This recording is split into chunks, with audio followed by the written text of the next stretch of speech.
جھوٹ کو نہیں لے کر آئے، سچ بات کہی ہے۔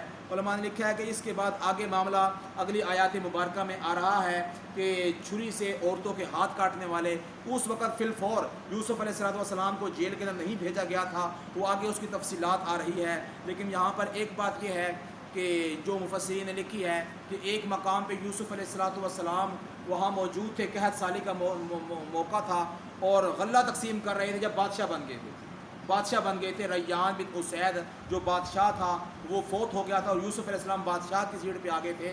تو اس وقت اس مقام پر جب وہ غلہ تقسیم کر رہے تھے قحط سالی کے موسم میں، ایک لڑکا آیا 15-20 سال کا، اور اس نے آ کے کہا کہ مجھے غلہ زیادہ چاہیے، مجھے غلہ زیادہ چاہیے مجھے۔ سب کو 5-5 کلو مل رہا ہے یا 2-2 کلو مل رہا ہے، اس نے کہا نہیں مجھے زیادہ غلہ چاہیے مجھے۔ تو اس نے وہاں پر جو کارندے تھے یوسف علیہ السلام کے جو فوجی تھے تقسیم کر رہے تھے، ان کے ساتھ جھگڑا کیا، اور اس نے کہا اگر یوسف کو پتہ لگ جائے میں کون ہوں تو وہ صرف 5 یا 10 کلو 15 کلو نہیں، وہ خزانے کی چابی میرے قدموں میں پھینک دے، جتنا مرضی غلہ لے جاؤں میں۔ تو اس نے کہا کہ یہ کیسی بدماشی ہے؟